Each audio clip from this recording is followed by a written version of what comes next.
It's estimated 28,000 ethnic Armenians have fled the breakaway region of Nagorno-Karabakh over the past few days alone. The Armenians of Nagorno-Karabakh, a territory internationally recognised as part of Azerbaijan but largely self-governed, they were forced into a ceasefire last week after a 24-hour military operation by the much larger Azerbaijani military. Both countries have sought control over the region since the fall of the Soviet Union. And I do note as well in the background of all of this, the death toll from an explosion of fuel depot in Nagorno-Karabakh continues to rise as well. That happened overnight our time, and the situation there has now prompted an Australian response. A delegation is now heading to Armenia, and I wanted to get more on that now. We're joined by the Vice Chair of the Armenian National Committee of Australia, Haig, Kayserian. Haig, thank you very much for your time. Who is heading to Armenia from Australia, and what are they hoping to achieve? Thank you very much, Tom. We have a delegation of 7 that we organised to visit Armenia. They're made up of state parliamentarians from New South Wales and Victoria, as well as former federal MP Tim Wilson. They're a mix of representatives from both parties. The delegation is being led by Tim Wilson MP, the member for Willoughby, and Hugh McDermott MP, the member for Prospect, who are the co-chairs of the New South Wales Parliamentary Friends of Armenia, and the Armenian National Committee of Australia is chaperoning them. These politicians are paying their own way on this trip. They're concerned about the last few years of war crimes that have been faced by Armenia and their constituents, many of whom are Armenian Australians, have obviously been keeping them informed of this. What they're hoping to achieve at the moment, they're heading towards Goris, which is the border town where a lot of these displaced Armenian refugees are being driven to. They're going to be witnessing their state after 9 months of blockade by the criminal dictatorship of Azerbaijan, many of whom have been suffering from starvation and other illnesses, considering not much has been able to get in or out of Nagorno-Karabakh. Yeah, I mean, how dire is the situation there at the moment? I mean, noting that, some Azerbaijan contesting the idea of a blockade, Russian peacekeepers are there, keeping, we understand, somewhat food outlets open as well, but it does sound like it's getting dire if tens of thousands of people are now crossing the border now. Yeah, look, it has to be dire, unfortunately, for Armenians to leave their homes. This is a movie that we've seen play out before with the Armenian genocide of 1915. It's something we've been warning about even here in Australia for the last couple of years. We've got dictators in Azerbaijan and Turkey, motivated and inspired by the history of their Ottoman forebears, openly declaring that they will be ethnically cleansing that region of Armenians. And doing everything in their power to make that happen. The blockade was initially contested, but then owned by Azerbaijan, and also condemned by the international community, eventually including Australia through Penny Wong. And unfortunately, during that period of the blockade, what Azerbaijan was trying to achieve was a suffocation of the Armenian people, so that when they eventually do open the roads, the arteries that link Armenia to Nagorno-Karabakh, that these people flee. Now, these people still did not flee when the calls came to integrate with Azerbaijan, which Armenians know to be a death sentence due to the days of the Soviet Union.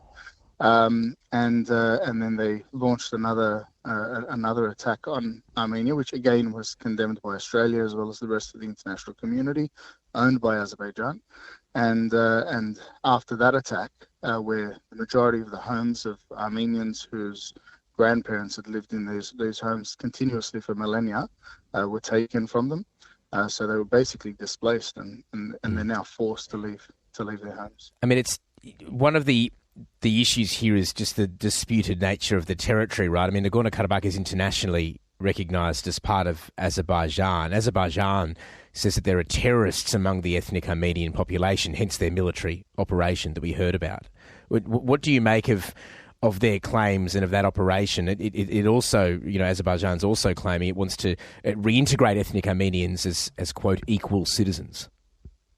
Sure. Look, I think there's something very ironic about the claims of Nagorno-Karabakh as Azerbaijani territory. It is definitely recognized internationally as Azerbaijan. But the reasons for that is where the irony sits. The Cold War was a period where the West, the international community, did not trust Russia on much.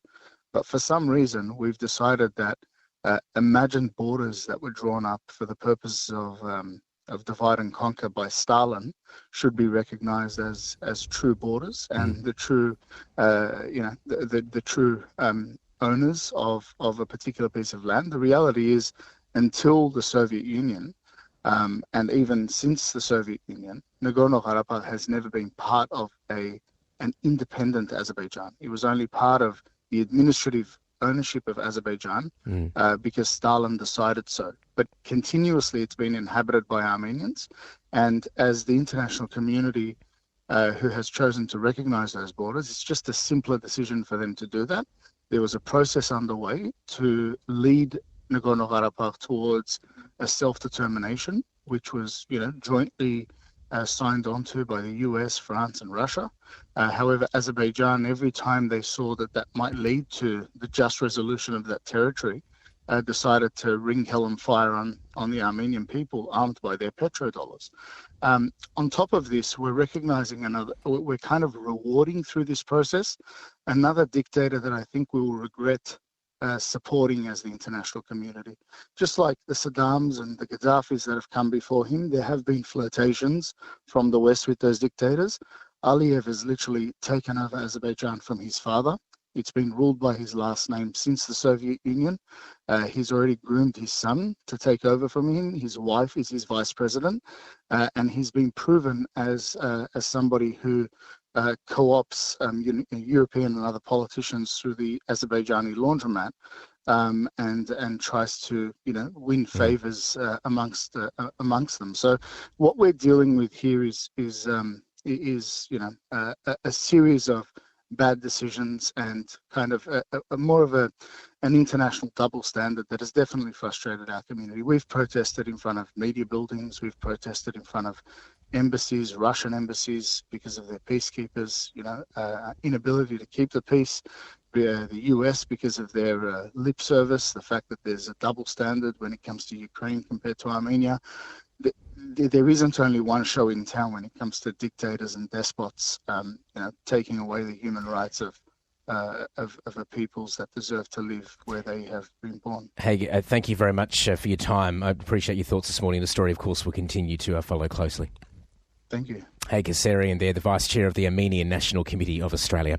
This is ABC News Radio, and look, we will continue to follow that closely. Just about 28,000 ethnic Armenians just over the past few days have now fled to the breakaway region of Nagorno-Karabakh. And as we're saying, disputed territory, internationally recognised as part of Azerbaijan. We just heard Haig's thoughts there. Azerbaijan, very different situation. It says it wants to reintegrate ethnic Armenians as equal citizens. It's saying this military operation is because it believes that there are terrorists among the ethnic Armenian population, but a dire situation there for civilians on the ground.